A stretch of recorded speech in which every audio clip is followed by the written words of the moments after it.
I'd just like to say hello, everyone. I'd like to welcome you all and to express, especially to our Tibetan colleagues, students, and friends, Losar Tashirale.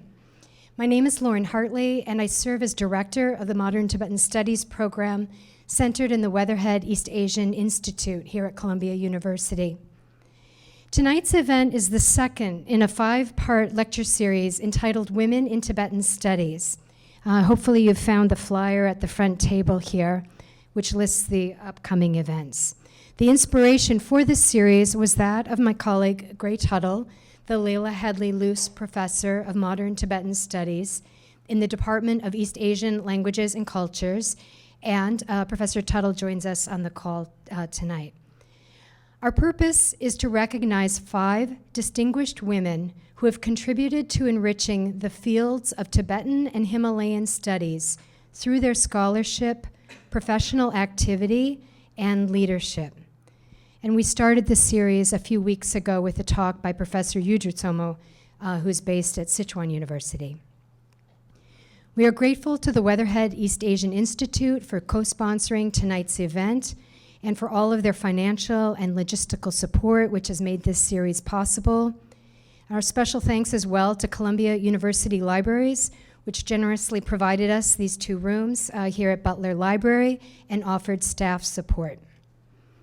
In addition, we warmly welcome all who are attending tonight's event online, and we invite you, after Professor Harris's presentation, to join the discussion by typing any questions you may have in the Zoom Q&A box, and we will relay those as able.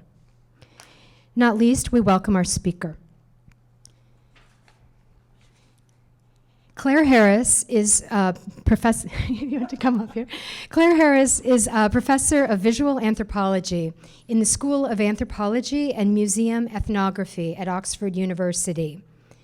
She is also curator for Asian collections at the Pitt Rivers Museum, which sounds like 2 full-time jobs to me. In 2019, she was elected as a fellow of the British Academy, that is the national academy recognizing high scholarly distinction in the humanities and social sciences in the UK, as evidenced by published works. And her list is quite long. In addition to countless articles and book chapters, Professor Harris has authored 3 monographs: In the Image of Tibet, Tibetan Painting After 1959, published in 1999. Her second book is The Museum on the Roof of the World, Art, Politics, and the Representation of Tibet. That's by University of Chicago Press in 2012, which my students read in our class, Cultural Production in Tibet. And your third monograph, Photography and Tibet, which are, of course, the talk tonight is largely based on, and which I've also learned that Professor Ying Qian here uses in a graduate seminar on photography and film. In 2003, Professor Harris also co-edited with Professor Tsering Shakya the fascinating volume Seeing Lhasa, and we have some copy here up on the front table if you'd like to browse through that, which holds a lot of the photography from the Pitt Rivers Museum, right? That was published by Sarah India Publications in 2003. As suggested by these titles, Clare's research interests and expertise are in visual and material culture in India, Tibet, China, and the Tibetan diaspora, past and present. The anthropology of art and aesthetics. She also works on the histories of museums, displays, and collections, the politics of representation in museums and other public spaces, photography in South Asia and Tibet in colonial and post-colonial contexts, contemporary art and artists, and the impact of digital technology on research in visual and museum anthropology. In addition to being awarded the Fellowship of the British Academy in 2019, Professor Harris is also recipient of the 2014 E. Jean Smith Book Prize from the American Association for Asian Studies, which by the dates must be for your book Museum on the Roof of the World. And the Visual Anthropology Prize was awarded to her from the International Center for Ethnohistory in 2000. She has received personal research grants from the British Academy, and the Leverhulme Trust, and directed collaborative projects with funding from the Arts and Humanities Research Council, based in the UK, I presume, the Wenner-Gren Foundation, the European Union, the John Fell Fund, and that is to name just a few. Professor Harris, welcome. We appreciate your taking time to speak with us tonight. Thank you very much. Thank you so much, Lauren. Yeah, I'll go get your mic. mic. Yeah.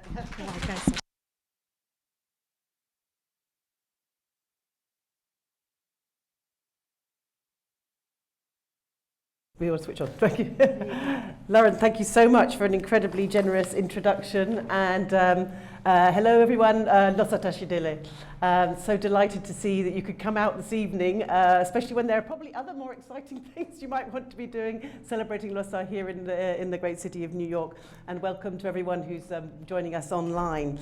I need to say thank you so much to Lauren and to Professor Tuttle, who's with us online, and to the students of the excellent Modern Tibetan Studies program who have been, I know, assisting in all sorts of ways, plus family members, Lauren's family members, in making everything so wonderful for us this evening with the lovely reception we've just had and the arrangements for my talk. Thank you, everybody. Now, okay, I better get on, hadn't I?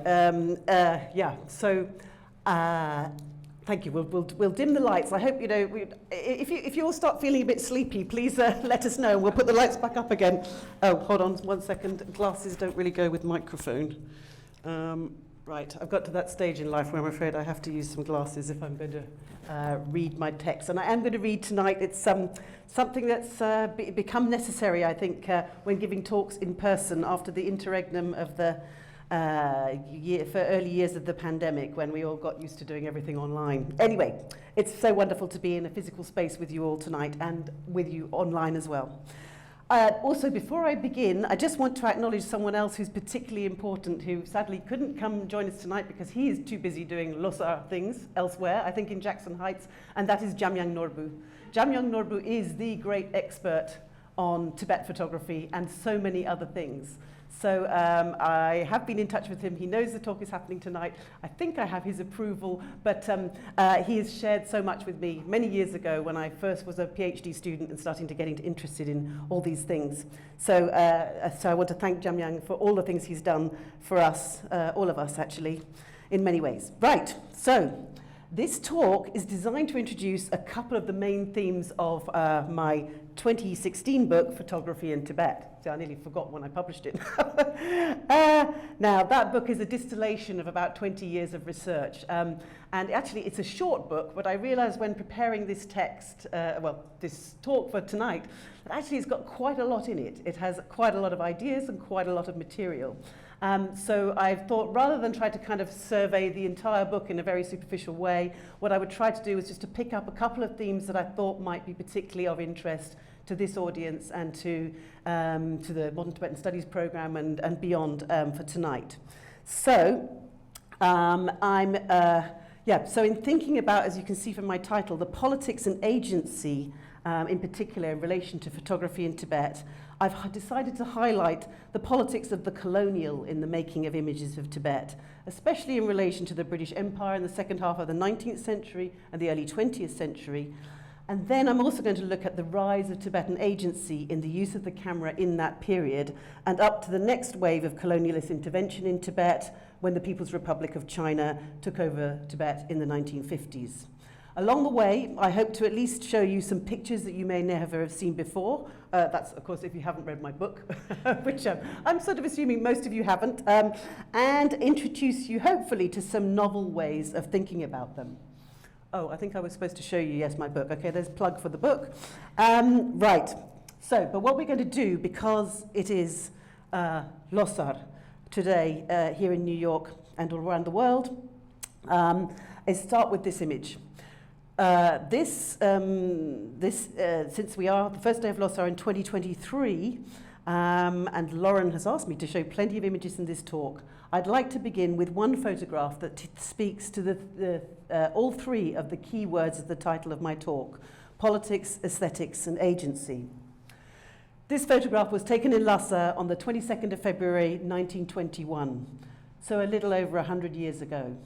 And it's a view of a densely packed crowd assembled in the parkour with a backdrop of the chokang and the towering forms of the chunga chopa, the massive torma made of coloured butter that are offered by the heads of monasteries during Monlam Chenmo towards the end of the New Year festivities in Lhasa.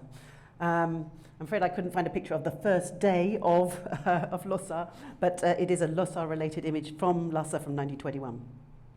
To my mind, this is indisputably a beautiful and evocative image in itself. The split-level composition, the background consisting of backdrop contrasting with the mass of figures in the foreground, the expressions of members of that crowd as they look at the camera and appear to return the gaze of the viewer, and so on.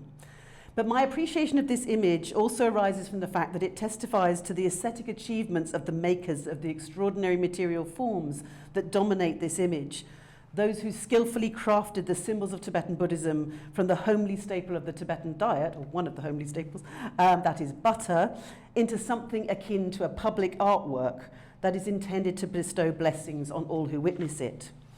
Now, as Alfred Gell, the professor of anthropology, my students are a bit bored of hearing me talk about him, but anyway, the great anthropologist of art, tells us all artworks, whether produced in a religious context or otherwise, are designed with an audience in mind, and are embedded, of course, in sets of social relations. So with this depiction of the throngs of Tibetans who came out to witness the spectacle of these exquisite butter sculptures, we might call them, on the 22nd of February 1921, this picture, I think, enables us to recall and celebrate not only the great tangible riches of the heritage of Tibet, but its intangible socio-cultural forms as well, by which I mean basically people and their relationship with things and how culture is made in those sets of relationships. So it's a wonderful image in many ways. However, it is also very much a colonially produced image, and arguably the outcome of a long process in which the British, as rulers of India, Tibet's neighbour to the south during the 19th century and until 1947, forged and infamously in 1903 to 4 fought their way into establishing the capacity to enter Tibet, to penetrate the inner sanctums of Tibetan Buddhism in the heart of Tibet's capital Lhasa, as well as to foster relations with those who governed the country. That was most notably the case for the diplomat and scholar Charles Bell, who nurtured a close personal relationship with the 13th Dalai Lama, initially and primarily from his base, that's Charles Bell's base, in Gangtok, Sikkim, in the early years of the 20th century, and in his role as British representative for Sikkim, Bhutan, and Tibet. By 1921, yes, you can see him here in a picture with the 13th Dalai Lama and the Chogyal of Sikkim. So by 1921, Bell had been invited to Lhasa by the 13th Dalai Lama, and he took a large camera and hundreds of glass plates with him. Now, I'll expand a little more on what I mean by the concept of the colonially produced image in a wider sense at a little later. But for now, let me flag up a telling feature of this particular image, the one that we were looking at initially, that arises from, so let me just, yes, here we are, this image, that arises from the kind of methodologies I've pursued throughout my research on Tibet photography. This is a kind of forensic analysis of images, of their content and their contexts, and trying to read them against, in line with Anne-Laura Stoller, against and with the archival grain. So to just, I'm not going to go into detail on that today, but I just really want to zoom in then on some of the things that you can do with just one image. So the glass plate to which this image was fixed in 1921 in Lhasa now rests in the Pitt Rivers Museum, the University of Oxford's Museum of Anthropology and Archaeology, where I'm curator of the Asian collections. In that setting, this image or image object has been labelled for decades as the work of Sir Charles Bell. But in a project called Tibet Visual History, 1920 to 1950, from which we eventually produced the digital output, which is the Tibet album, which is still available online, although I have to say sadly in a kind of flattened, digitally flattened form, although it is coming back in a better iteration soon. But anyway, we had a project called the Tibet Visual History. This is a project, by the way, which Tsering Shakya was also very much involved with as a key researcher on this project. Anyway, we conducted that project between 2004 and 2008. and meticulous research on more than 200 glass plates in the so-called Bell collection from the Pit Rivers revealed that, in fact, almost half the negatives had actually been produced by Rabten Lepcha, the Siamese assistant to Charles Bell. Though not acknowledged, here is Rabten. So, though not acknowledged in his publications, Bell's diaries reveal that Rabten had far greater success in photographing in Lhasa than he, Charles Bell, did. And especially if the subjects were Tibetans, i.e. in a kind of mode of portrait photography. So Rabten, for example, for this particular image, basically Bell was rejected by this man. He was not allowed to photograph him, but Rabten, when he came in with the camera, had a totally different kind of relationship and established the capacity to produce this image in a relationship with this Nima Lama. So this alerts us to one of the key themes of my book and this talk, the question of agency, or rather the frequently unacknowledged agency of Tibetans and people of neighbouring related regions, both in front of and behind the camera, as well as consumers and users of its products. It also indicates that, I think just looking at the image that we started with, that there may be a political dimension detectable even at a micro level in just one image. This may simply be at the level at which the personal is political, in the power relations between two individuals. And it's not only about the power to wield the camera, but also pertains to who controls its outputs and their reception, which in this case was very much in the hands of the colonial officer Charles Bell. Here we are, there's the two of them together. So we'll think about the relationships of power between the two of them. To top it all, and this is again something I can't elaborate on in great detail now, maybe in conversation later we can talk about it, but there's the other question, which is the way that methods of archival deposit, the way that things enter into museums, libraries and so on, labelling and classification can subsequently reinforce those power imbalances and embed them for decades or even in perpetuity, if not queried. So when thinking about Tibet photography, politics is ever present and unignorable, both on a micro level and on a macro scale. The macro political level can be summarized by what I've called in my 2012 book, The Museum on the Roof of the World, the doubly colonial experience of Tibet in the 20th century. In brief, this alludes to two major external forces that dominated the representation of Tibet in that century, arising from the East in the form of China, the People's Republic, and in the West as a conglomerate of European and North American countries. Both had a utopian mode of viewing Tibet, I argue, that comes to the fore in the ways that photographic images were deployed, within the Shangri-Laist mode prevalent in the West and the Maoist mode in the East.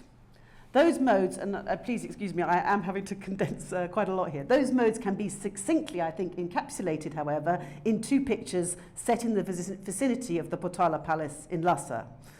The first I'm going to show you is what we might call a kind of romantic realist view of the Potala from Chakbori, that taken by a member of the British mission to Tibet in 1936 to 1937, Frederick Spencer Chapman. And that photograph has been used repeatedly to adorn books, homes, museum walls around the world ever since it was taken in 1937. And I should add, by Tibetans as well as non-Tibetans.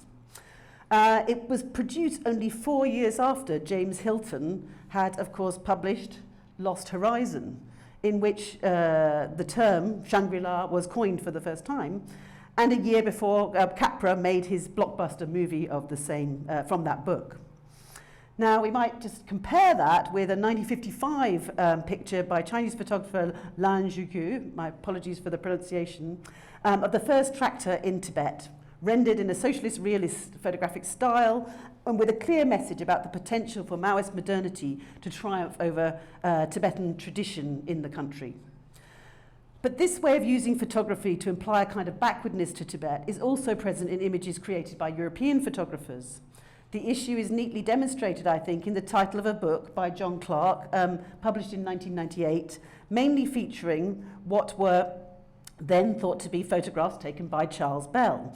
John Clark's book, as you can see here, is entitled Tibet Caught in Time. Now, this book contains many stunning images, and absolutely, it is it's a wonderful book to look at. Please don't get me wrong. You can fully explore many of the photographs that were produced by Charles Bell and Rapton Lepcha within this book. And here, by the way, is another representation of Bell, in his mode of engagement with senior members of the Tibetan aristocracy, the government, and religious authorities, and so on. Anyway, so just as a couple of examples of the sort of images that appear in John Clarke's book. But I want to say that when working with historic photographs, we must be extremely wary of implying that Tibet was either caught just in time by the colonialist camera before it disappeared into a weight of an introduced modernity in the 20th century, echoing the classic colonialist concept of the salvage paradigm. So I think we do have to be careful very much about that. Or that another way of reading this title, or that it was caught in time, meaning that photography sort of fixed Tibet in perpetuity in the Western imagination as a place of timelessness that lacked the capacity for change, and so on. So much of my book is actually about, my Photography in Tibet book, is about dissecting such stereotypes and visual propaganda engendered by those ways of thinking that have been imposed on Tibet and unpacking them wherever they originated from. So I try to be non-discriminatory in terms of, both including these multiple directions from which stereotypes about Tibet are produced visually. So that brings me to my last point about the photograph of a scene during Monlan Chemo in Lhasa in 1921. Although this image can be reviewed retrospectively and perhaps positively as documenting Tibet's glories, it may simultaneously elicit strong feelings of loss, of nostalgia, and even pain at the thought of what has taken place in Lhasa and across Tibet since then. I allude, of course, to the loss of greatly valued people, practices, and places, and the radically different environment that Tibet has become since it was subsumed into the PRC in the 1950s. The fuzz of bodies in the crowd in the foreground of this image is especially poignant in that regard, as the long exposure time needed for a glass plate camera has frozen the moment of the devotees, the movement of the devotees, creating a blur of life as if in suspended animation. As the great photography theorist Roland Barthes tells us, it is a punctum, that is, an element of the image which is unintended by the photographer and which may have no meaning, but which captures the attention of the viewer. As Barthes says, it literally pierces our consciousness and may trigger painful emotions. So I'd like to preface my further remarks in what follows with an important caveat. Even when critiqued in the manner I pursue here, and I'm drawing lessons from the study of, particularly of South Asia photography, of India photography, from post-colonial and subaltern studies approaches, and also with decolonial methods in mind. But I'm not going to bog us down in too much of that, but just that is where my approach is coming from. Anyway, so even when I'm doing this sort of critique, it remains undeniable that the corpus of historic photographs of Tibet, numbering in their tens of thousands in the UK alone, I mean, there is a huge amount of material out there, and that's just in Britain. I mean, if we think about all the different countries around the world, there's a vast and predominantly untapped extraordinary resource for the history of Tibet through visual sources. Anyway, that resource is invaluable in general, and especially when it covers the period when Tibet was under Tibetan rule. At the most basic and vital level, Tibet photographs of the pre-1950 period provide evidence of Tibetan cultural practices, Tibetan aesthetics, Tibetan politics, Tibetan social relations, and almost everything else besides. In short, they all record Tibetan lives in Tibetan territories and the agency of Tibetans in varying degrees. So this is my kind of Lhasa positive message. Okay, so let's now move on to some of the other elements of politics. As I said, I would construe this tonight in this talk, and looking specifically at the book. So, Photography in Tibet, my book, is framed by a conceit about the lack of access to a place called Tibet and how that void was filled photographically, both by Tibetans and non-Tibetans. It begins with a photograph, this one, taken in the late 19th century by a foreigner just inside Tibet. Now, I know it looks like not a very exciting image, but I will explain to you in a bit why that image is very significant. So it begins with that, and then it ends with a picture taken by a Tibetan exile just outside the country in the early 20th century. This is Jigme Namdo's Road to Tibet, taken in Mustang. In both cases, politics determined their access to Tibet or lack of it. The resulting images must therefore be read, the images that I talk about in the entire book, in the light of the question of who had or has the opportunity and the right to photograph Tibet. So that is one of the kind of driving arguments of the whole book. Now, for Europeans, since at least the 16th century, Tibet was imagined as a tantalizing terra incognita, an unknown or unexplored territory. By the 19th century, it had also developed a reputation for what we might call terra inaccessus, i.e. a place that was inaccessible due to the determination of the Tibetan government and its regional representatives to keep foreigners at bay as far as possible. In addition, of course, the topography on the approaches to central Tibet, whether in the form of the massive rock wall that is basically the Himalayan range, which presented a rather substantial and intractable obstacle to early visitors coming from South Asia, or whether we're thinking of the vast open grasslands of eastern Tibet or into western regions as well, into the Changtang. All of these sort of physical features, topographical features, also proved challenging for those in pursuit of photographs of mysterious, inaccessible Tibet. However, such was the potency of their desire to succeed in getting photographs of Tibet that some indomitable individuals risked life and limb to be the first to photograph it.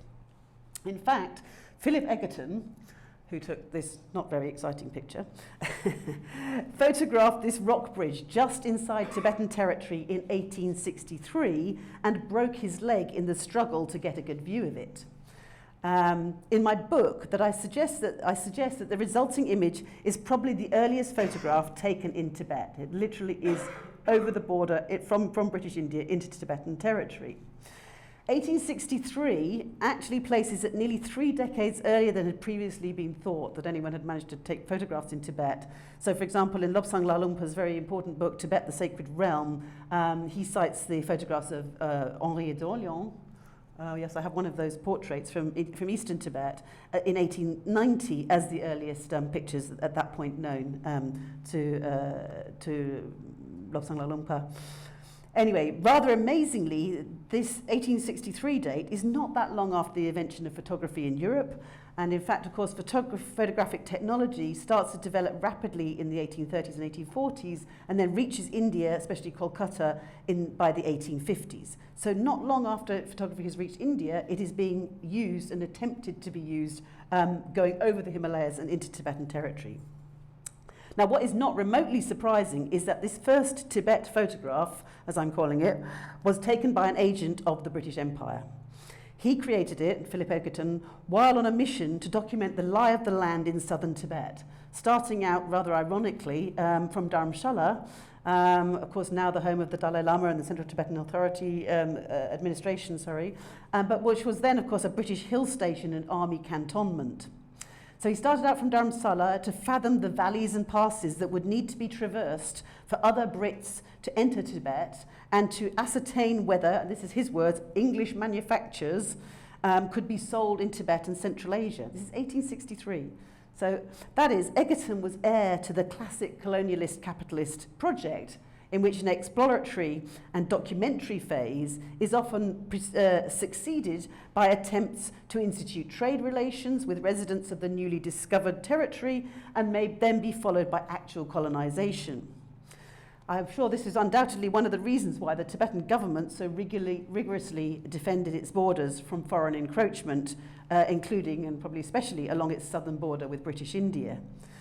Of course, I do also have to just say, in brackets, thinking of the doubly colonial that I mentioned earlier, we might note that it was China, of course, not Britain, that eventually succeeded in this regard. So, in Egerton's case, even though he was only a few miles beyond that border, as soon as the local Tibetan authorities became aware of his presence, he was abruptly ejected from Tibet. Though it seems, of course, that his glass plates made it back to Dharamshala and onwards into the Imperial archives in the UK. Other photographs taken of Tibet and Tibetans, early photographs, and if not actually Tibetans, then at least followers of Tibetan Buddhism living in related regions of the Himalayas. Oh, sorry, there was one more of, I mean, there are many other pictures taken by Egerton in the Himalayan regions, but none of them actually over the passes, so to speak, into Tibet itself. The rest of them are around the Western Himalayas. So, so we were just looking for the moment at other early photographs of Tibetans or others, followers of Tibetan Buddhism, speakers of Tibetan, who are pictured, for example, by the British Army, members of the British Army, such as this picture taken by a surveyor in the British Army, Alexander Melville, at Hemiskompa in Ladakh in 1864. Or we have pictures like this taken by Benjamin Simpson, again another British member of the British Army, and you can see a few more of his photographs here taken in the 1870s. And I want to note, by the way, that both Melville and Simpson, of course, are operating on the Imperial periphery, up on the Himalayan border zone between Tibet and British India.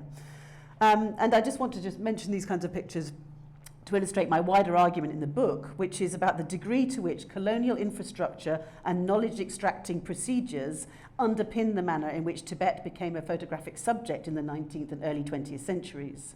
In the overwhelming majority of cases in the British Imperial project to photograph Tibet, the photographers were usually members of the army, the Imperial Medical Service, or they were district officers in the colonial bureaucracy, or intelligence agents, or both, or a combination of all three. So all of this provided them with the means and the materials to pursue their photographic ambitions in the service of imperial knowledge formation and colonial control. The general overview that I discuss in the book of the kind of production of these photographs in these sort of contexts is that you have a set of photographs that are primarily of people, classifying in part of the kind of, again, British colonial project of classifying people according to ethnicity, in which Tibetans appear.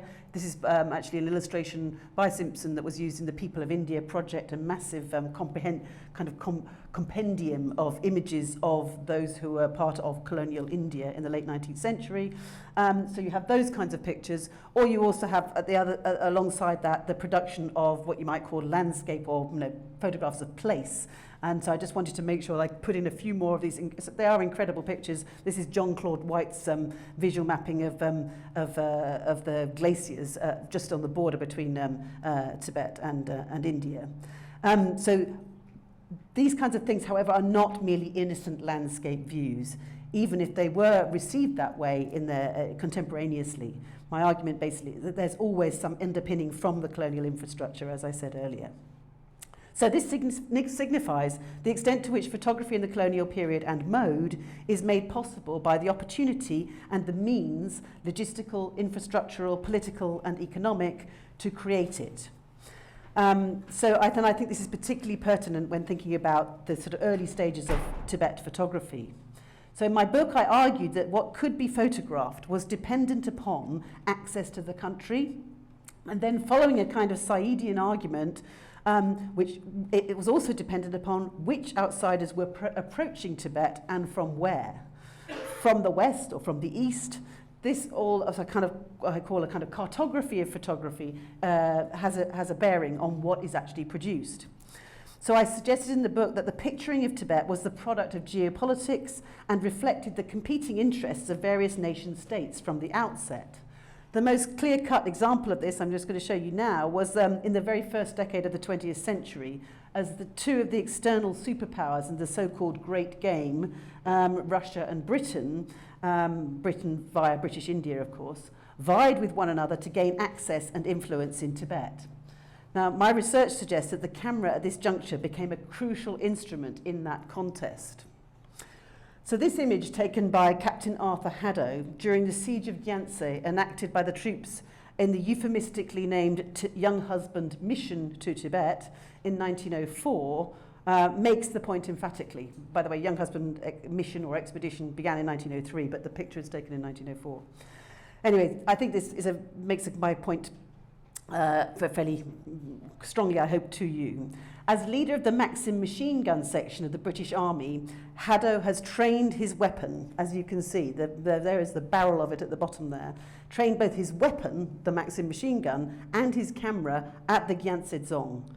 encapsulating how two of the cutting-edge technologies of empire had been directed at Tibet in the most explicit way. Tragically, the maxim was used to devastating effect against Tibetans who attempted to withstand the assaults of the British as they forced their way to Lhasa. Here's a photograph of the troops on their way to Lhasa. The gun literally paved the way for the camera, and the facades of Tibetan buildings that had been taken by the British force, or the impudent fortresses of the Tibetans, as one photographer amongst the mission called them, emptied of their occupants and looted of their material contents, became the subject of what I call the Tibetan Sublime, a kind of colonial photographic mode, which I think is quite well illustrated in this photograph of Kambadzong. In fact, dozens of cameras were taken to Tibet during the Young Husband mission by official elite mission photographers such as John Claude White, who actually took this picture of Kambadzong. And he was equipped with multiple cameras and a team of porters to assist him. So it was a quite deliberate official policy to make sure that big cameras were taken into Tibet as the Young Husband troops advanced or made their way to Lhasa. Not only was there this big official photographic exercise as part of the military campaign, but lower ranking troops, once they knew that they were going to have the opportunity to go to Tibet through the Young Husband mission, they rushed out, literally, you can read it in their diaries, went out and bought box cameras, the box Kodak, which was the cheap but good camera available from about, from 1900 onwards. And they got those before they set off for Tibet. There's much more about this in my book, but just to give you a very brief idea. Between them, the official photographic record as produced by John Claude White and other senior members of the military expedition, and these lower-ranking troops, between them they generated a great profusion of images, some of which were published in newspapers.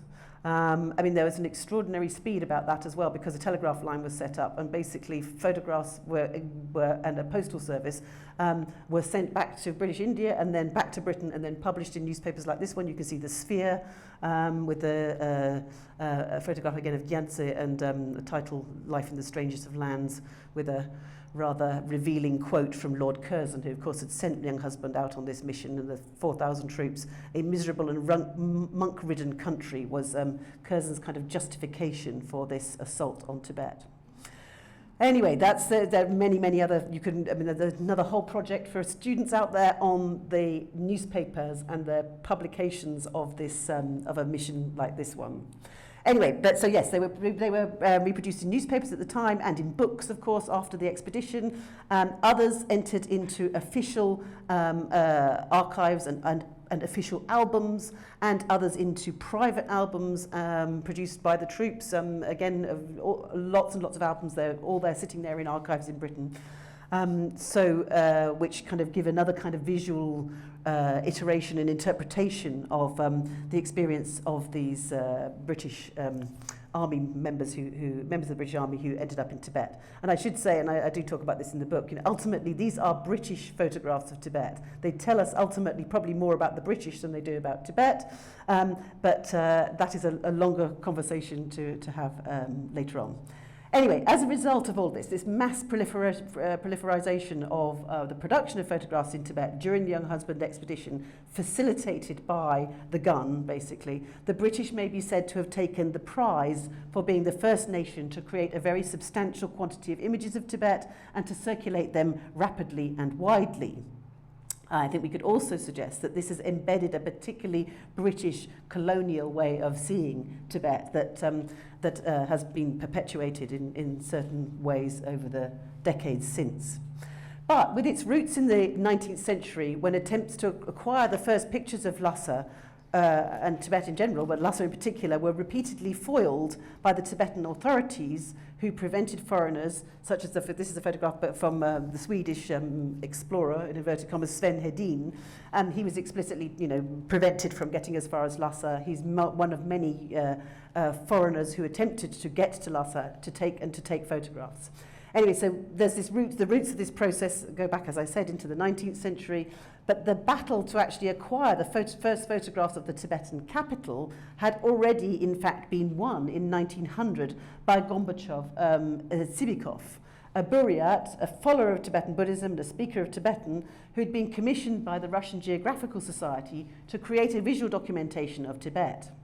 Concealing his camera, it was him who managed to take the first photographs of the Potala Palace covertly. Here is that picture. And then he published it in journals read by members of learned societies and politicians all over Europe and North America. Now, so this first picture of the Potala then causes quite an outcry because it's much to the disdain, particularly of leading figures in British India, such as the Viceroy Nathaniel Curzon, who you just saw a quote from. And as a result, well, it's not the only reason, but one of the things that clearly piqued Nathaniel Curzon's pride was the idea that a Russian had actually managed to get there first and get into Lhasa and take photographs. So 3 years later, Curzon sends off Francis' young husband, accompanied by Jean-Claude White and an official camera and a lot of equipment in order to try to do the same. So in my book, I follow this kind of line of argument as the photographing of Tibet by outsiders increases in the first half of the 20th century. And I propose that the visual delineation of Tibet as a place reflects the nations from where the photographers came and how they entered the country.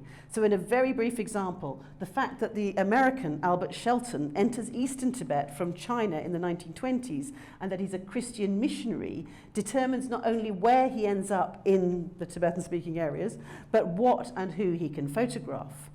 And I apply this argument primarily to individuals from North America and Europe due to my location and positionality as a researcher. But of course, this kind of discussion, this kind of way of thinking could be extended to nations all over the world. And I want to acknowledge here that, of course, the key area where we need researchers, and I know there may be some in the room right now, we need researchers who specifically are going to look at Chinese photography in Tibet. Oh, did I do something? Let's come back again. Yeah. Okay, we're all right. We'll carry on. Okay, by the 1930s and 40s, the density of the Tibet Visual Archive increases. And we have the results of visits to the country from Americans, such as Sudan Cutting, who'd written, by the way, to the 13th Dalai Lama, requesting his assistance to facilitate his trip to Tibet, and took him gifts when he went to Tibet for the first time, including a cocktail stirrer that Cutting thought would be repurposed for making butter tea. The New Yorker, another New Yorker who also entered Tibet at this time, the self-styled white Lama Theos Bernard was also one of those who entered Tibet in the 1930s. The Italian, and took photographs, as you can see here, he's got his camera around his neck, although of course the question is who took the photograph of him, and actually that was Gergen Tarchin from Kalimpong. So this is yet another instance, in a way, of the unacknowledged presence and agency of Tibetans and others from the Himalayan regions. Again, no time to go into that, but it's in the book. The Italian art historian Giuseppe Tucci and his friend the photographer Oscar Marini were also in Tibet in the 30s and 40s. The Indian artist Ligotami Govinda and her German husband made it into Tibet in that time. Or then there was the British mission to Tibet under Basil Gould, another British mission in 1936. That was followed a year later by the Sheffer expedition that departed from Germany only 2 years before the onset of the Second World War. In many of these cases, the chance to enter Tibet had only become possible thanks to the support and assistance of senior figures in Tibetan society. And I think it's actually noticeable. This is particularly after the death of the 13th Dalai Lama in 1933, when certain key individuals, and this is where we're getting to the agency theme again, such as, many of you will recognize this man, Dazang Nambu Tsarong. He was one of the key figures in arranging these things, and also Reting Rinpoche, seated on the right in this picture. So the ability of foreigners to travel to Tibet and to deploy their photographic equipment there extensively, the Sheffer Mission alone, for example, took thousands and thousands of photographs, something like 15,000 feet of film, massive quantities of images during the time that they were in Tibet, only a few months. So during the fact that they were able to deploy their photographic equipment extensively in the 1930s and 40s was substantially determined by Tibetans and a change in their approach both to photography and to the policing of their borders. I think it also reflects the fact, this change in sort of approach in the 1930s and 40s, that Tibetans themselves were beginning to embrace photography. As we can see in this picture of Kibu and Mundro, with a camera belonging to a member of the German team, the Sheffer team, apparently delighting in the quality of the equipment that the Germans had brought with them. Anyway, in brief, all of this, the above, marks a significant shift, I think, towards increasing Tibetan agency in the way that Tibet photography comes into being. So in order to segue into the second part of my discussion of this, I just want to continue in the second half of the 19th century for a little bit longer. So, now, as you've heard, over the course of the second half of the 19th century, the British in India were keen to acquire as much information about their northern neighbour Tibet as possible. When they couldn't enter the country themselves, or were repeatedly expelled from it, the British government in India resorted to training local people to become imperial agents who could gather intelligence on their behalf. One of those individuals was the Bengali Sarat Chandra Das, who, as many of you will know, made 2 clandestine trips to explore Tibet under the auspices of the British Indian government in 1879 and then in 1881. The outcome of those journeys had very serious consequences for some of the Tibetans who assisted him, and as a result, the material that Das had collected remained so sensitive thereafter that he could not publish the book that I'm showing you now until 1902, when the London firm of John Murray brought out Journey to Lhasa and Central Tibet. Now, that book was filled with Das's accounts of the scenes of Tibetan life that he'd witnessed in person 20 years earlier. It was also as a work designed to appeal to the general reader in Britain who were intrigued at the thought of the mysterious and inaccessible Tibet. It also contained many photographic illustrations. On close examination of them and some of the publisher's prints that are now housed at the Royal Geographical Society in London, it quickly became apparent to me that despite the archival labelling, so this is the classic example, bottom right you can see there it says Tibet, so despite the archival labelling, those images had not been taken in Tibet. Due to my research on and in Darjeeling in particular, I determined that Das had actually staged these pictures in that Himalayan town in northern Bengal, and where he had retired to after his Tibet missions. And in fact, he set up his home in Darjeeling and called it Lhasa Villa. I deduced this from a variety of sources, including the fact that I recognized some of the characters that he had enlisted in staging these reconstructions of Tibet. Excuse me. So, for example, if you look very closely there, have a look at the guy on the far right with the pointed hat, and then have a look at this. So this is actually Sherab Gyatso, the abbot of a Tibetan Buddhist monastery at Goom, just on the outskirts of Darjeeling. So he appears in the pictures in quite a few of the pictures in Sarat Chandra Das's book. Another individual who I'm able to identify is on the sitting on the chair on the right there in a kind of light-coloured dress. That is Ugyen Gyatso, who was a Tibetan from Darjeeling, also in the employ of the British, who, along with his wife, the wonderful Ani Choki, had actually mapped a lake in Tibet at the instigation of the British. So for me, these observations revealed 2 important matters, i.e. the presence of these people, Sherab Gyatso and others in these pictures. There you can see Sherab again at the back there on the left. Anyway, and Ugyen Gyatso is also in that picture, but we don't have time to go through that. But let me just say, so why these observations are important, I think. First is the fact that Tibetans had already for some time been active and willing participants in the production of photography. In fact, all 3 people I've just mentioned had been repeatedly photographed in the studios of Darjeeling and had appeared in prints and postcards sold to tourists there. I think you realise that the previous image with Ugyen Gyatso in it is a postcard, right? And they had been involved in fabricating a version of Tibet designed for the consumption of non-Tibetans.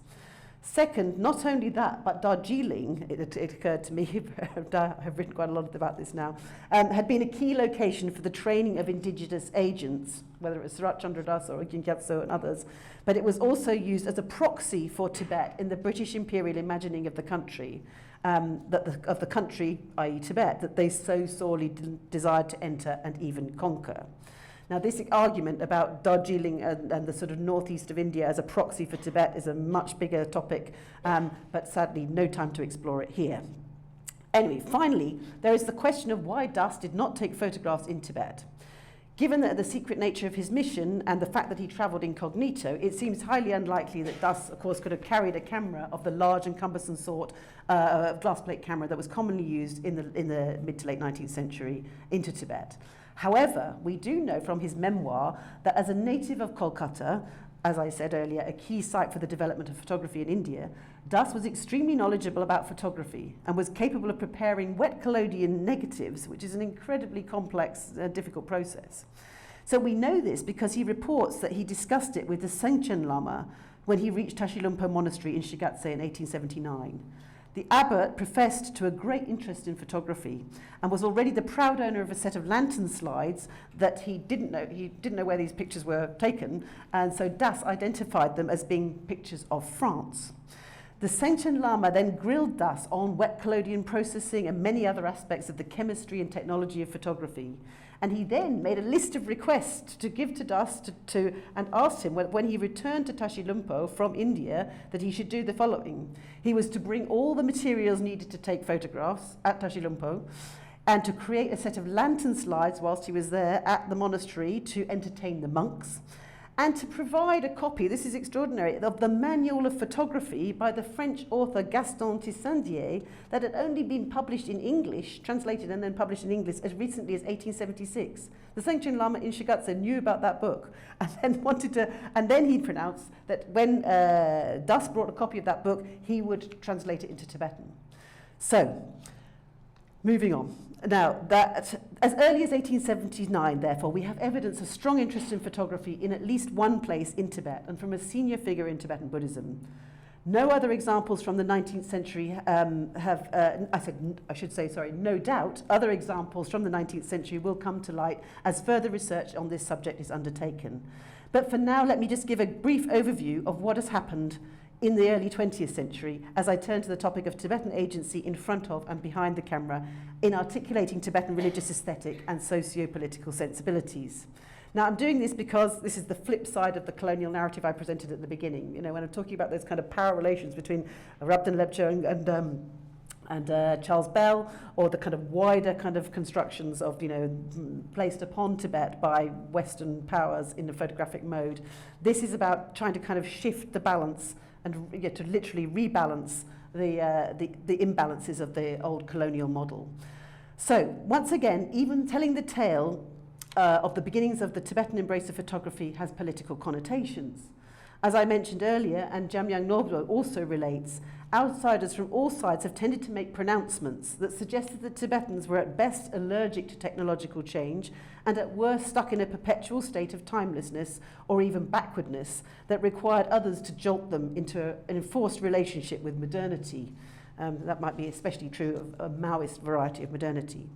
To this idea, Jamyang retorts, among the inventions of the West, photography seems to have come to Tibet at the earliest and was tremendously popular from the start. End quote from Jamyang. So this was definitely the case in the first half of the 20th century until the 1950s and 1960s, when at that point, for a Tibetan to even own a camera or a photograph of an aristocratic relative became decidedly hazardous. So the abbreviated, and it must be very abbreviated because I'm running out of time, the abbreviated version of this story begins with the actions of the two most senior figures in Tibetan Buddhism in the early 20th century. That is the 9th Panchen Lama and the 13th Dalai Lama.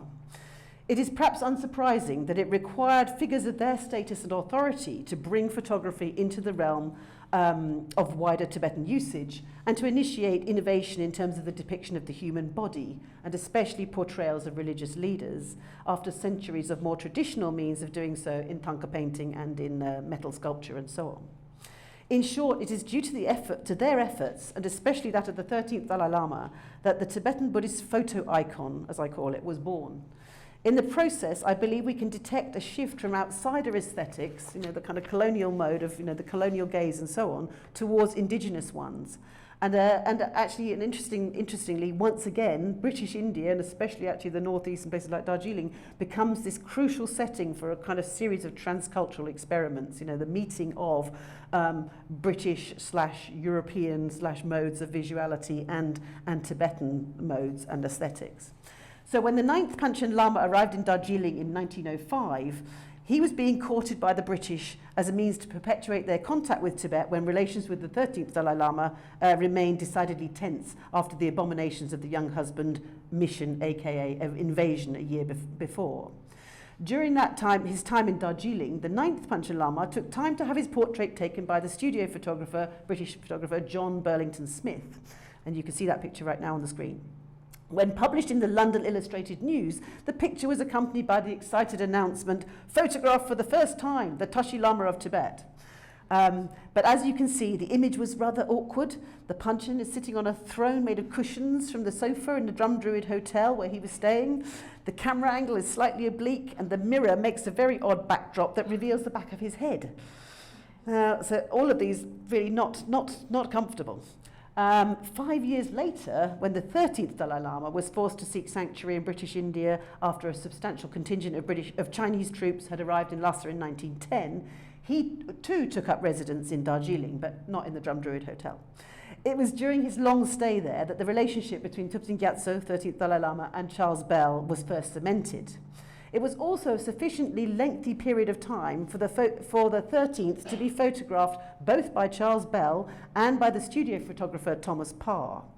Initially, Bell says that he photographed the 13th seated in the Tibetan manner, I quote, and wrote that the resulting image was then used by the Dalai Lama to circulate amongst his followers who, and I quote, rendered it the worship they gave to images of Buddhas and deities, end quote from Charles Bell.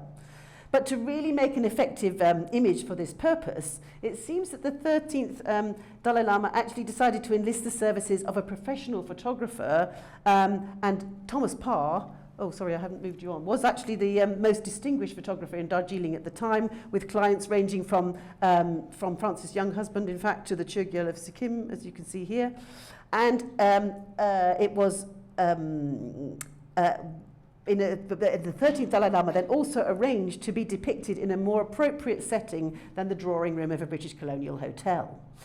This picture that you can see now was undoubtedly taken in an assembly hall of a Tibetan Buddhist building, since the throne, its coverings, its canopy, its cushions, the other textiles, as well as the tankas behind, are all in Tibetan style.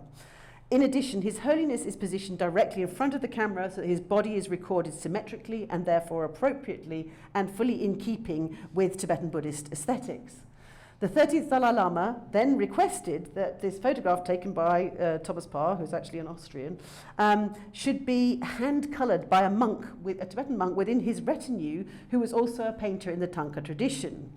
So to my mind, all of this sustains the suggestion that the 13th Dalai Lama should be credited as the inventor of the Tibetan Buddhist photo icon. That is a photographically generated image that can be used in religious practice. Now, I call this a photo icon to indicate the way that this portrait of the 13th combines two Tibetan terms and concepts. Par, a word that was first used simply to mean a copy, but was later applied to the products of the camera.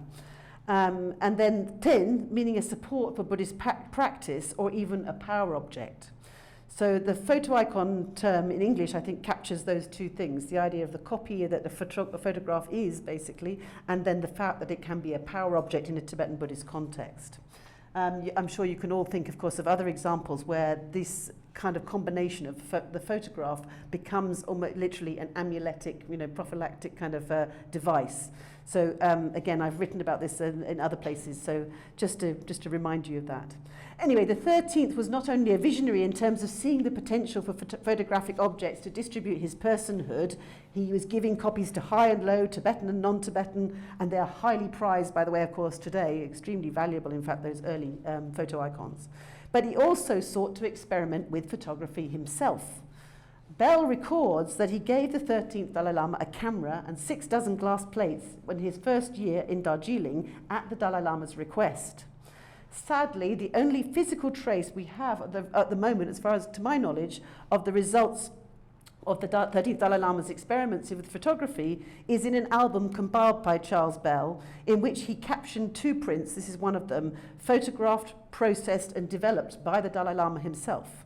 So 13th Dalai Lama not only was the subject of photography, but he himself was taking photos, and he was photographing, processing and developing. So, you know, kind of in a way, going back to what the Sanctum Llama was so excited about in the 1870s, here is the 13th in the early 20th century actually doing it himself.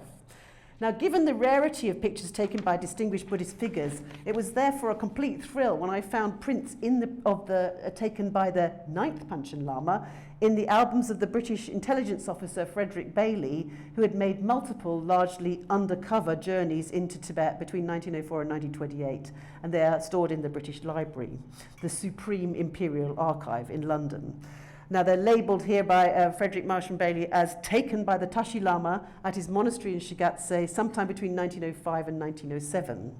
Now, I think we can possibly say that the Panchen was not the greatest photographer. This is like his beginnings, and he definitely had a penchant for taking pictures of dogs. Anyway, I think, but it is highly significant that these pictures at least exist, and I think actually it does point to the importance of archives in places like Britain and other parts of the world, which have preserved things like this that were otherwise destroyed in Tibet or lost during the Cultural Revolution and its aftermath. Anyway, now I hope with permission from Lauren, I can just can I just complete my next bit? Where is she? Oh, she's still there. Okay, I think I've got a few. We started probably about 15:15, right? Yeah. Okay, lovely. Thank you. Thanks for your patience, everybody. I'll keep going if you don't mind.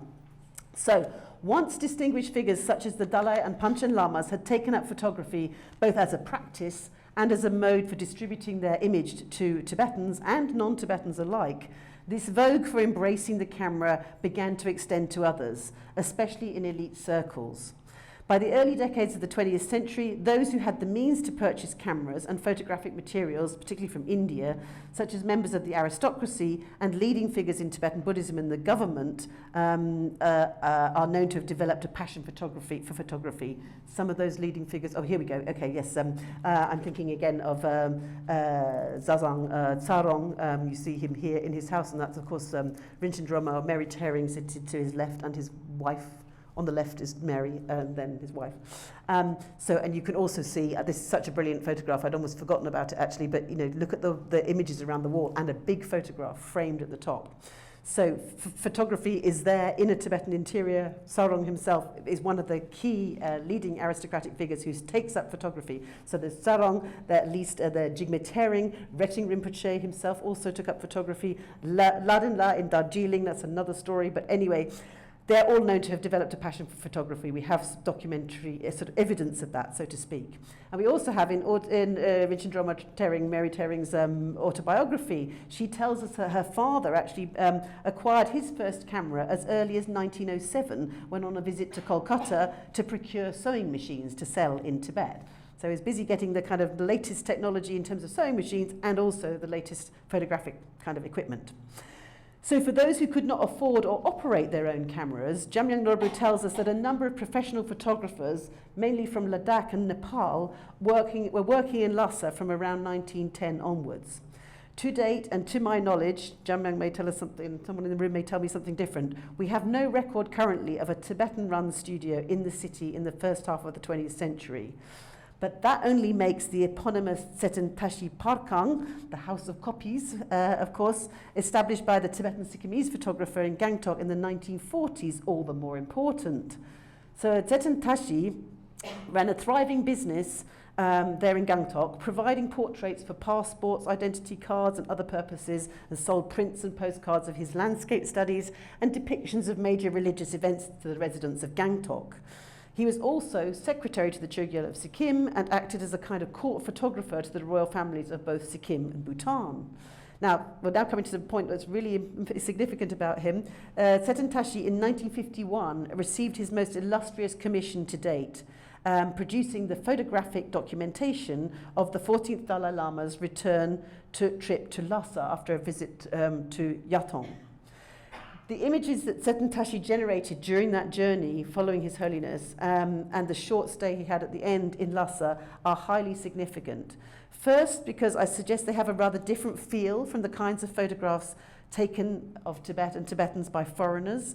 And as part of my discussion in the book about what makes a Tibetan photograph as opposed to a Tibet photograph, I suggest that the pictures of Tibetans that are taken by Seton Tashi, such as of, Dorje Palmo herself doesn't look particularly relaxed, but her kind of retinue are kind of smiling and do look a bit more relaxed than in many of the pictures I've seen taken by foreigners. So I suggest there's a kind of more relaxed, more intimate kind of flavour, possibly reflecting the fact that the photographer, while not Tibetan born, was a co-religionist and definitely not a white foreigner. People, I think, behave slightly differently in front of Seton Tashi's camera, and he has a different kind of access to them, as I think is particularly apparent in this shot of the 14th Dalai Lama, which I really love, walking freely, apparently freely, in a Tibetan space in 1951. It is, of course, I do have to say that if that impression of liberty that you get from, as I say, this kind of slightly more relaxed, informal kind of photography that Seton Tashi is able to do with His Holiness, if an impression of liberty can be gleaned from this image, it is, of course, a false one, as 1951 is the year when the 17-point agreement on the future of Tibet was ratified. Seton Tashi's photographic work is therefore also important because it includes pictures of the early phases of the impact of the PRC and of Maoism in Lhasa, as in this view of a ceremony held in Lhasa to mark the second anniversary of the birth of Communist China. So the terrible events of the 1950s as the PRC and PLA forged and fought their way, much like the British in the early 20th century, into Tibetan territory, impinged, of course, on every aspect of life in Tibet, including in relation to photography. Again, I'm sorry to be jumping into a kind of in another phase of history, but just to try to get to the next part of the discussion in my book. In fact, what in other contexts would have been the relatively innocuous matter of owning a camera or the products of it became one of the battlegrounds of Chinese control in Tibet. My book therefore includes a section called The Camera as Weapon, which touches upon the ways that photography was construed under Maoism as a marker of elite status, a sign of decadence, and a threat to the authorities, particularly when in the hands of Tibetans. Of course, I do have to say that, that of course, across the whole of China, photography was also construed as a marker of elite status and so on, but there is a particular manifestation of this in the Tibetan context. During the Cultural Revolution in particular, those who used a camera were to be purged. Such was the fate of Demo Rinpoche, who had been one of the early adopters of photography in Lhasa. And this highly potent image from 1966, as that you can see here, you can see that he and his wife during a struggle session or tamzing in the city of Lhasa. Having failed to denounce his religion, Demo Rinpoche was paraded around the streets of Lhasa to be denounced by the crowds. He was accused of 3 crimes, of one being a reincarnate Buddha, then of communicating with the exiled 14th Dalai Lama, and finally of owning, and I quote, a dangerous camera. And as you can see, I hope in the picture, he has actually got he's forced to hang 2 pictures around his neck, presumably to act as proof of his decadence and to demonstrate to others the dangers of his pastime. Now, oral testimony informs us that during the 1960s and 70s, many members of the upper echelons of Tibetan society, and Lhasa in particular, felt compelled to remove any evidence of their involvement with photography. Seeking to avoid the same fate as Demo Rinpoche, if they owned a camera, they destroyed it. If they had a collection of prints with portraits of aristocratic family members and or members of the Tibetan government or of Tibetan religious leaders, they too were destroyed or alternatively hidden for fear of being tainted by association with their illustrious forebears in the harsh climate of class struggle. Now, one may imagine this as creating a kind of photographic terma, as photographs were metaphorically or even literally buried in a period of threat, in the same way that Tibetans have done over many other times of crisis over the centuries, creating this terma, this burial. A substantial silence in the archives is the result, meaning that it is extremely difficult to reconstruct the visual history of Tibet from Tibetan sources, particularly in the period from the late 1970s and backwards into time, because of this kind of self-destroying, burying, removal of the past under the pressures of the Cultural Revolution. So this makes the few collections that have been deposited in archives especially significant. Some are there in the TAR, even though they are difficult for researchers like myself to access, and from what I've been hearing over the years, and literally again today, from any kind of background, Tibetan or Chinese, it is extremely difficult to get into the archives of the Tibet Autonomous Region. Others are in the personal collections of families such as the Tsarongs, who've done an excellent service, of course, members of that family, in publishing some of the work, some of the photographs of Dzazang, Damzul, Tsarong, and other members of the family. The material that is gathered in exile in India, such as places like the Tibet Museum and at the visual archive, other visual archives in Dharamsala, are also hugely and highly significant for researchers seeking to pursue this topic. Now, I'm going to come sort of, I think I'm getting ready to sum up. Yes, I am. I'm getting to the close. I'm sorry, it's rather depressing though. I'll try to end on a higher note. Of course, Tibet continued to be photographed during the Cultural Revolution and its aftermath, but primarily by Chinese photographers and with ideological intentions. Of course, by the way, since my book was published, the very, very important book published by Weze, Forbidden Memory, Tibet During the Cultural Revolution, with photographs taken by her father, is an absolutely crucial source for thinking about this period, particularly the Cultural Revolution. I won't go into that because you can see her book and it's brilliant and hugely important and moving. Anyway, the void in the visual record, meaning that because Tibetans themselves couldn't take photographs, was filled by those who sought to depict Tibet as a terrain that had been successfully converted into a Maoist utopia, and for dissemination internationally in English language publications such as Tibet Reconstructs, there are a whole series of them, as well as, of course, for publications destined for internal consumption within the PRC. So you have things like this is just one, there are many, many examples you could look at. This is one about, this is called Sanctum Owns His Own Land. So basically it's a part of a whole kind of visual rhetoric about the idea that serfs were liberated by Maoism and so on. Now, there's thousands and thousands of pictures like this, and again, desperately needing research. We need people to work on this kind of photography produced by Chinese photographers in Tibet in this period. Anyway, one could argue, as I do in my book, that by the 1980s, when photographers from the West were able to enter the Tibetan areas of the PRC, they also crafted images, once again, that eulogized the Tibetan landscape and romanticized its inhabitants in ways that were redolent of early Shangri-La-style utopian renderings. Again, you're probably just thinking, well, that's an absolutely gorgeous picture. It is, but as I said, there's no such thing as an innocent landscape photograph, even in the 1980s. So this mode of visualizing Tibet had a fortuitous fit with the intentions of those fostering the opening of the TAR to tourism, both for Chinese and for Western tourists.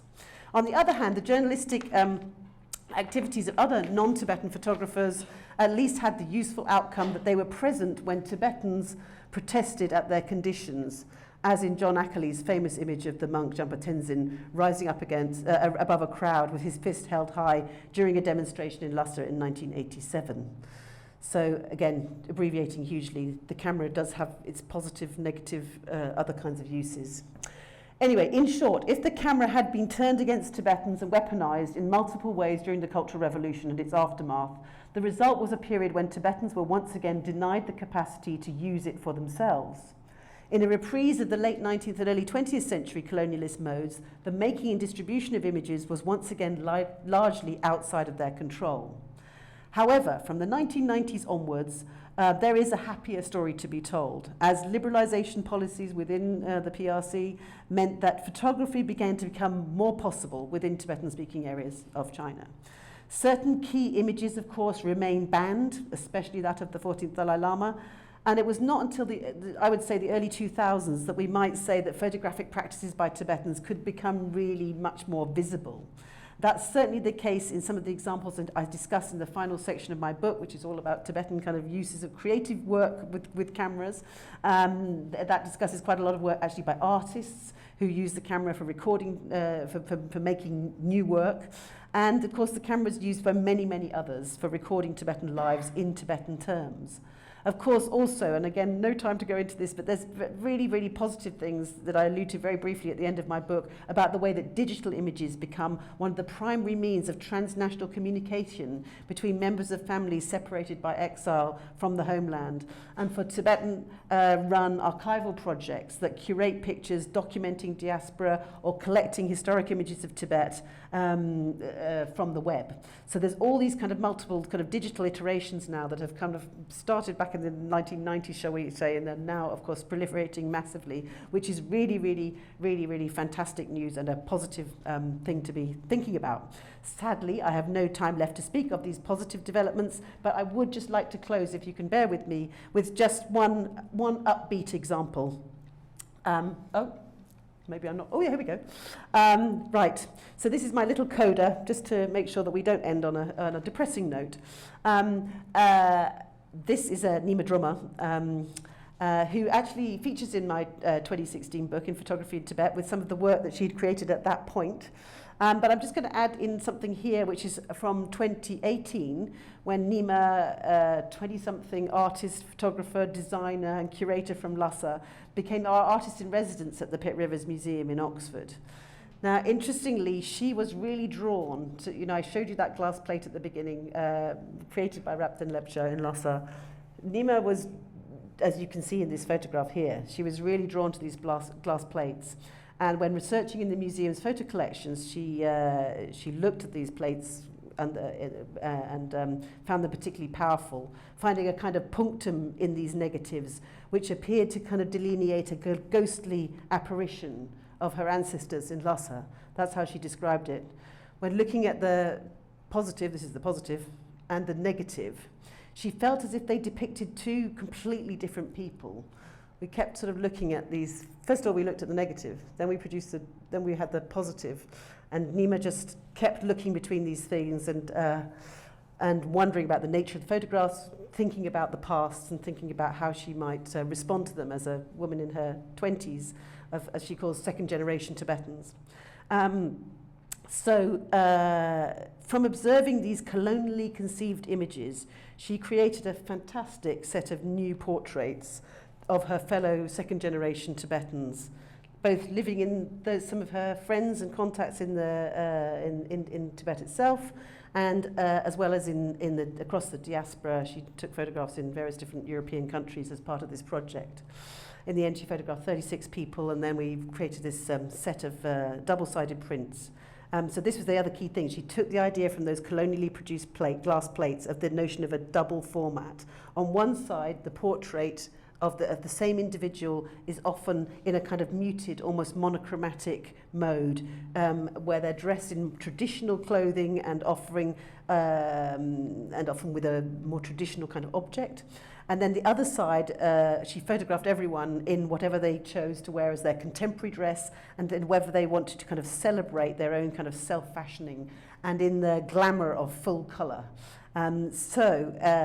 She then installed these incredible portraits at a vast scale in the only open space we have in the Pitt Rivers, where there's like tens of thousands of objects on display, as you can see here. So when the visitors walked in, they were greeted by this really, really positive representation of young Tibetans, full of kind of vibrancy and so on. And it was a huge success.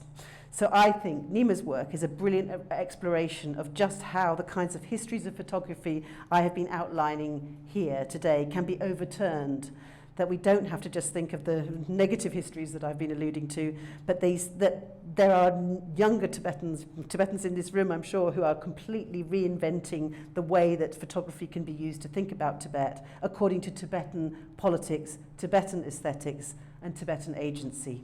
Thank you.